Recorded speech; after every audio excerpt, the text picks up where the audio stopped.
السلام عليكم. لا تنسوا الاعجاب بالفيديو والاشتراك في القناة تشجيعا لنا لنستمر بنشر المزيد ان شاء الله.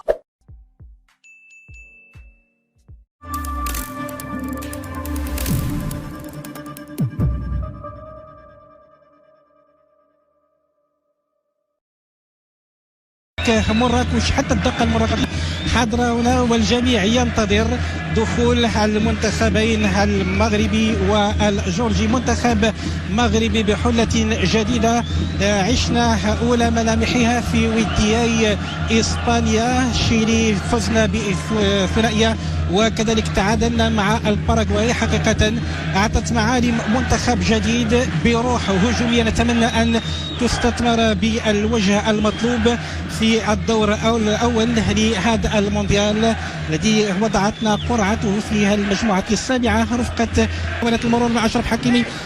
زياش تمريرة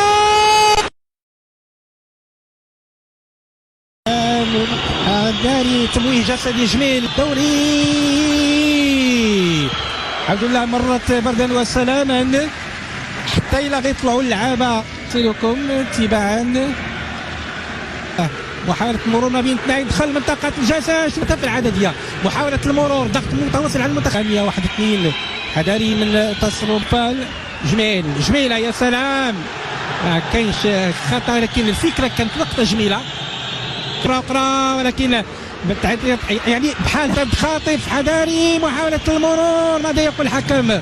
مواصلة اللعب. أنا أتمنى أن اللعابة ديال الدفاع يحتاطوا اولا على مستسلم امام محاولة المرور بطريقه جميله. ماذا يقول الحكم؟ اشرف حكيمي نفذات لكن مشات قريبه وضرب حكيم زياش للامم تصدر مجموعته في خلي الكره تمر لحسن الحظ.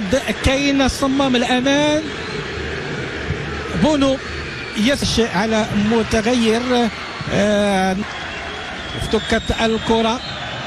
المنتخب المغربي تعزيز الصفوف يحيى بمنتخباتها التقليدية لكن لازم عمل أكثر في العمق. ضربة خطأ، تمريرة خاطئة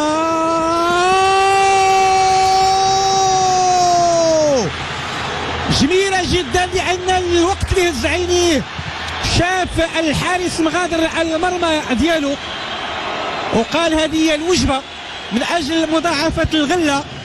شوف التفاعل ديال الجمهور المنتخب المغربي.